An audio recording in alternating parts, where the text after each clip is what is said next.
ഇപ്പൊ ചെറുതായിട്ടൊന്ന് പൊട്ടിപ്പോയി ഇതിനകത്ത് ഇങ്ങനെ ഏട്ടാ എവിടെ തൂങ്ങി തൂങ്ങി തൂങ്ങി വീഴും.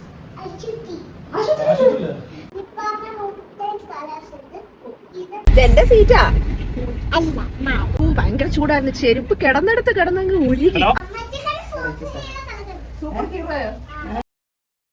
അങ്ങനെ എല്ലാവർക്കും എന്റെ കുറെ നാളുകൾക്ക് ശേഷമുള്ള ഒരു ലോങ് വീഡിയോയിലേക്ക് സ്വാഗതം. ഇതിപ്പോ നമ്മുടെ വിഷുവിന്റെ തലേന്ന് രാത്രിയിലുള്ള ഒരുക്കങ്ങളാണ് കേട്ടോ കാണിക്കുന്നത്. ഇതായിരുന്നു ഞങ്ങളുടെ കഴിഞ്ഞ 2 കൊല്ലത്തെ കൃഷ്ണൻ. പക്ഷെ ഇപ്പൊ ചെറുതായിട്ടൊന്ന് പൊട്ടിപ്പോയി ഇതിനകത്ത് ഇങ്ങനെ ഈ മണ്ണ് പൊട്ടിയതാണെന്ന് തോന്നുന്നു. അതായത് ഇങ്ങനെ ഒരു ഊട്ടമുണ്ട്. അതുകൊണ്ട് ഞങ്ങൾ ഇപ്രാവശ്യം പുതിയൊരു കൃഷ്ണനെ മേടിച്ചു. പക്ഷെ ഇതിനെ വെക്കും. ഇതാണ് ഇപ്പൊ മേടിച്ച പുതിയ കൃഷ്ണൻ. ഇത് ഓടക്കുഴയിൽ ഊരുന്ന കൃഷ്ണൻ. ഇത് വെണ്ണ കട്ട് തിന്നുന്ന കൃഷ്ണൻ. രാത്രി 1 മണിക്ക് ഒരു വെളിവും വെള്ളിയാഴ്ച ഇല്ലാതെ എന്തൊക്കെ പൊട്ടത്തരങ്ങളാണോ എന്തോ ഞാൻ ഈ ഇരുന്ന് പറയുന്നത്. ഏട്ടാ ഇങ്ങോട്ട് വായേ, വാ നമുക്ക് വെക്കാം. വാ കൊച്ചേ.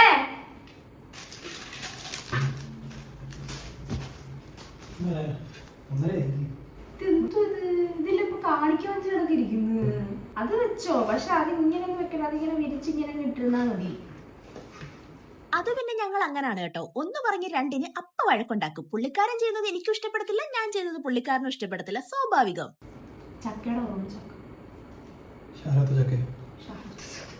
പക്ഷെ അങ്ങോട്ടും ഇങ്ങോട്ടും വളിച്ച കോമഡി പറഞ്ഞ് ചിരിക്കുന്ന കാര്യത്തിൽ ഞങ്ങൾക്ക് ഭയങ്കര ഒത്തൊരുമയാണ് കേട്ടോ. അതെങ്ങനെ വന്നോ എന്തോ. എന്തായാലും ഞാൻ വെക്കുന്ന കണിയെടുത്ത് ഏട്ടൻ മാറ്റി വെക്കും, ഏട്ടൻ വെക്കുന്ന കണിയെടുത്ത് ഞാൻ മാറ്റി വെക്കും. അങ്ങനെ എങ്ങനെയൊക്കെ ഞങ്ങൾ കണി സെറ്റാക്കി വെച്ചിട്ടുണ്ട്. കണി വെക്കാൻ മുന്നിൽ നിന്നത് പീലിയാണെന്നുണ്ടെങ്കിലും ഒരു 10 മണി കഴിഞ്ഞപ്പോഴേ മയക്കുപിടി കൊടുത്ത് അവളെ ഞാനങ്ങ് ഉറക്കി കിടത്തി. അപ്പൊ എല്ലാവർക്കും എന്റെ ഹാപ്പി വിഷു. ഇപ്പൊ സമയം 2 മണി കഴിഞ്ഞ്. ഇനി ഞാൻ പോയി കിടന്ന് ഉറങ്ങട്ടെ, അല്ലെങ്കിൽ ഞാൻ അവിടെ തൂങ്ങി തൂങ്ങി തൂങ്ങി വീഴും. അമ്മ അത് എനിക്ക് ഉറക്കം വരുന്നുണ്ട്. ഇനി എത്ര നേരം കിടക്കാൻ പറ്റുമോ? 5 മണിയാകുമ്പോൾ എണ്ണീക്കണം. ഞാൻ പോയി കിടക്കട്ടെ. Bye, good night. രാത്രി നേരത്തെ കിടന്ന് നല്ലതുപോലെ ഉറങ്ങിയത് കൊണ്ടായിരിക്കണം ഞാൻ 5 മണിക്ക് വെച്ച അലാറം പോലും കേട്ടില്ല. എണ്ണീറ്റപ്പോഴത്തേക്ക് ഒരു 6:30 മണി കഴിഞ്ഞിട്ടുണ്ടായിരുന്നു. പിന്നെ പെട്ടെന്ന് പോയി കുളിച്ചു വന്ന് വിളക്കും കത്തിച്ച് ഏട്ടനും കണി കണ്ടും ബീലിയെ എണ്ണിപ്പിച്ചു കൊണ്ടുവന്ന് കണിയൊക്കെ കാണിച്ചു. അവളാണെങ്കിൽ ഉറക്കത്തിൽ നിന്ന് എണ്ണിപ്പിച്ചുകൊണ്ട് ഒരുമാതിരി റോബോട്ട് നടക്കുന്ന പോലെയാണ് നടന്നു വന്ന് കണി കണ്ടത്. എങ്ങനെയൊക്കെയോ കണി കാണിപ്പിച്ച് അവസാനം കൈനീട്ടം കൊടുക്കുന്ന സമയമായപ്പോഴാണ് ആ മുഖം ഒന്ന് ചിരിച്ച് ഞാൻ കണ്ടത്. പണ്ട് എന്റെ അമ്മയും അമ്മാമ്മയൊക്കെ പറഞ്ഞു കേട്ടിട്ടുണ്ട്, നമ്മൾ ഈ വിഷു, ദീപാവലി അങ്ങനെയുള്ള ദിവസങ്ങളൊക്കെ ഇല്ലേ, ആ ദിവസങ്ങളിലൊക്കെ കുളിക്കാതെയൊക്കെ നമ്മൾ ഒരു ഫുഡ് കഴിക്കുകയാണെന്നുണ്ടെങ്കിൽ നമ്മൾ കുതിരയാവും, എരുമയാവും എന്നൊക്കെ. അതുകൊണ്ട് അപ്പനെ മോളെ അത് പറഞ്ഞു പേടിപ്പിച്ച് ഞാൻ പല്ല് തേക്കാനും കുളിക്കാനും പറഞ്ഞു വിട്ടിട്ട് ഞാൻ അങ്ങ് അടുക്കളയിലോട്ട് കയറി. നോർമലി ഈ വിശേഷ ദിവസങ്ങളിലും കുറച്ച് തിരക്കുള്ള ദിവസങ്ങളിലും ഒക്കെ ഞാൻ ഈ ഇഡലി സാമ്പാറുമാണ് കൂടുതലും ബ്രേക്ക്ഫാസ്റ്റ് ആയിട്ട് ഉണ്ടാക്കാറ്. അതിങ്ങനെ കാലാകാലങ്ങളായിട്ട് നമ്മളിങ്ങനെ ആവർത്തിച്ചു വരുന്ന ഒരു ആചാരമാണെന്ന് പറയാം. ഇവിടെ പിന്നെ അതൊരു പുതുമയുള്ള കാര്യമല്ല. മിക്ക ദിവസങ്ങളിലും ഇഡലിയും ദോശയും സാമ്പാറും ഒക്കെ തന്നെയാണ്. പക്ഷേ തലേന്നത്തെ ദിവസം ഈ വിഷുവിന്റെ തിരക്ക് കാരണം എന്റെ കിളി മൊത്തത്തിൽ പോയിരുന്നത് കൊണ്ട് ഞാൻ ഇഡലിക്കുള്ളതൊന്നും വെള്ളത്തിലിട്ടിട്ടുണ്ടായിരുന്നില്ല. പിന്നെ രാവിലെ എണ്ണീറ്റ് ഇനി എന്തുണ്ടാക്കൂന്ന് ആലോചിച്ച് കുറെ നേരം അങ്ങ് പോയി. അവസാനം ഞാൻ കരുതി കുറച്ച് ഇടിയപ്പം കിഴങ്ങ് കറി ഉണ്ടാക്കാന്ന്. അങ്ങനെ ഇടിയപ്പത്തിനുള്ളതൊക്കെ നനച്ചു വെച്ചിട്ട് കിഴങ്ങ് കറിയുടെ പരിപാടി തുടങ്ങി. ഈ കിഴങ്ങ് കറി എന്ന് പറയുന്നത് എന്റെ അമ്മയുടെ സ്റ്റൈലിലാണ് കേട്ടോ ഇന്ന് ഞാൻ ഉണ്ടാക്കുന്നത്. ഇവിടെ ഞാൻ കൂടുതലായിട്ടും ഒന്നിച്ച് സ്റ്റൂ കറി വെക്കും, അല്ലെന്നുണ്ടെങ്കിൽ മുളകും മല്ലിയൊക്കെ ചൂടാക്കി അങ്ങനെ ഒരു ടൈപ്പ് കറി വെക്കും. പക്ഷേ എന്റെ അമ്മ ഞാനും എന്റെ ചേട്ടനും ഒക്കെ സ്കൂളിൽ പഠിക്കുന്ന സമയത്ത് സ്ഥിരമായിട്ട് ഞങ്ങളെ വെറുപ്പിക്കുന്ന ഒരു കിഴങ്ങ് കറി വെക്കുമായിരുന്നു. വീട്ടിലിനി എന്ത് പലഹാരം ഉണ്ടാക്കിയാലും അത് അപ്പം ആയാലും ഇടിയപ്പം ആയാലും ചപ്പാത്തി ആയാലും എന്തായാലും അമ്മ അതിന്റെ കൂടെ ആ കിഴങ്ങറി വെക്കും. അതിന്റെ പേരിൽ ഞാനും എന്റെ ചേട്ടനും അമ്മയും തമ്മിൽ സ്ഥിരം അടിയായിരുന്നു. ഇടിയപ്പത്തിന്റെ കൂടെയും ചപ്പാത്തിയുടെ കൂടെ പിന്നെ എനിക്കത് ഓക്കെയാണ്. പക്ഷെ അപ്പത്തിന്റെ കൂടെ എനിക്കിത് കണ്ണിന് നേരെ കണ്ടുകൂടാ. സംഭവം എങ്ങനെയാന്ന് വെച്ചാൽ നമ്മൾ ഈ വെജിറ്റബിൾസ് ഉണ്ടല്ലോ, ഈ പൊട്ടറ്റോ, ക്യാരറ്റ്, സവാള ഇങ്ങനെയുള്ള സാധനങ്ങളെല്ലാം കൂടെ വേവിച്ചിട്ട് അതിനകത്തോട്ട് നമ്മൾ തേങ്ങ അരച്ചൊഴിച്ച് ഒരു മഞ്ഞ കളറിലൊരു കറി വെക്കും. അതാണ് ഐറ്റം. പക്ഷെ സത്യം പറഞ്ഞാൽ കല്യാണം കഴിഞ്ഞ് ഇനി വന്നതിന് ശേഷം ഞാൻ ഒരുപാട് വട്ടം ആ കറി മിസ് ചെയ്തിട്ടുണ്ട് കേട്ടോ. എപ്പോഴെങ്കിലും അതൊന്ന് കിട്ടിയിരുന്നെങ്കിൽ കൊള്ളായിരുന്നെന്ന് ഒരുപാട് വട്ടം ചിന്തിച്ചിട്ടുണ്ട്. അതുകൊണ്ട് തന്നെ എനിക്ക് ഈ കറി ഇപ്പോൾ ഒത്തിരി ഇഷ്ടമാണ്. നമ്മളിങ്ങനെ സ്ഥിരം കഴിക്കുമ്പോൾ അതിനൊരു വില കാണത്തില്ല. പക്ഷെ നമ്മൾ കുറെ നാളിങ്ങനെ മിസ് ചെയ്തിരിക്കുമ്പോഴത്തേക്ക് ആ കറിക്ക്, പ്രത്യേകിച്ച് നമ്മുടെ അമ്മമാർ ഉണ്ടാക്കുന്ന കറിക്ക് ഒരു പ്രത്യേക ടേസ്റ്റ് തന്നെ ആയിരിക്കും.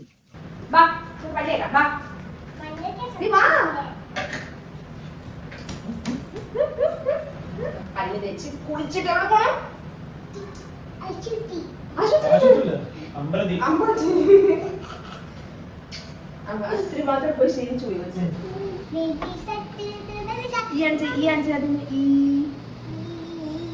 അങ്ങനെ ഞാൻ ബ്രേക്ക്ഫാസ്റ്റ് ഒക്കെ സെറ്റാക്കിയ സമയം കൊണ്ട് ഏട്ടൻ പോയി പല്ലൊക്കെ തേച്ച് കുളിച്ചു വന്നു. പീലിയാണെന്നുണ്ടെങ്കിൽ ഇന്ന് എന്നത്തെയും പോലെ അല്ലായിരുന്നു. ഇന്ന് അമ്മച്ചി തന്നെ പല്ല് തേപ്പിക്കണം, കുളിപ്പിക്കണം എന്നുള്ള ഭയങ്കര നിർബന്ധമായിരുന്നു. പിന്നെ കുളിയും ജബൊക്കെ കഴിഞ്ഞു വന്ന് നേരെ ബ്രേക്ക്ഫാസ്റ്റ് കഴിക്കാൻ വേണ്ടിയിരുന്നു.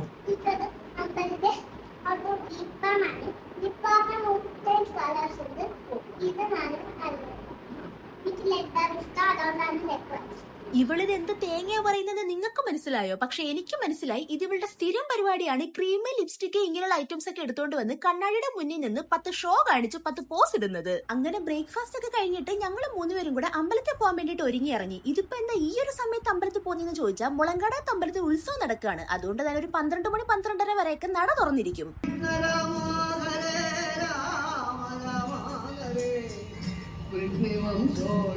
ഉത്സവം വിഷു എല്ലാം കൂടെ ആയതുകൊണ്ട് അത്യാവശ്യം നല്ല തിരക്കുണ്ടായിരുന്നു. അങ്ങനെ മനസ്സറിഞ്ഞു തൊഴുത് പ്രാർത്ഥിച്ചിറങ്ങി കുറിയൊക്കെ തൊട്ട് തിരിച്ചു പോവാൻ ഒരുങ്ങിയപ്പോഴത്തേക്ക് ഒരാൾ ഇവിടെ പിണങ്ങി നിൽക്കുകയാണേ. സംഭവം വേറൊന്നുമല്ല, ഉത്സവം ആയിട്ട് നിറയെ കളിപ്പാട്ടക്കടകളുണ്ട്. പക്ഷെ പുള്ളിക്കാരിക്ക് വേണ്ടിട്ട് ഞങ്ങളൊന്നും വാങ്ങിച്ചില്ല, അതാണ് വിഷയം.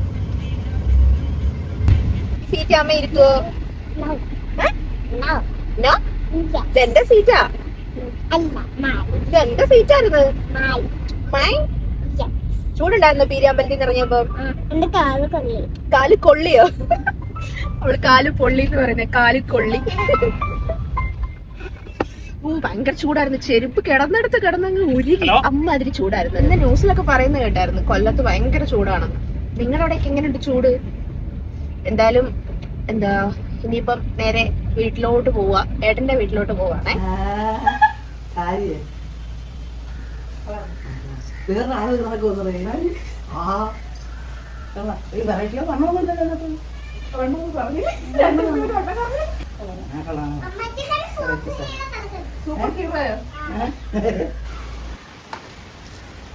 ഇവിടെ കണ്ടോ? ദാണ്ടേ ഇവിടെ.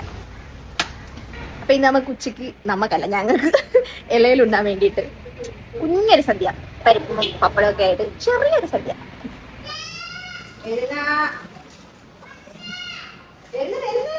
വീട്ടിൽ നിൽക്കുമ്പോ എന്റെ അടുക്കളയിലെ പ്രയത്നം ഇങ്ങനെയൊക്കെയാണ് കേട്ടോ. അവളിങ്ങനെ എന്നെ ഹാളിൽ നിന്ന് ഇങ്ങനെ വിളിച്ചോണ്ടിരിക്കും, ഞാൻ ഇങ്ങനെ അടുക്കളയിൽ നിന്ന് ഇങ്ങനെ കേട്ടോണ്ടേയിരിക്കും. അവൾക്ക് ഇങ്ങനെ ഒറ്റയ്ക്ക് കളിക്കുന്ന ഇഷ്ടമല്ല, കൂടെ ഇങ്ങനെ കളിച്ചോണ്ടിരിക്കണം. അതിന് വേണ്ടിയിട്ടാണ് എന്നെ ഈ കിടന്ന് വിളിക്കുന്നത്.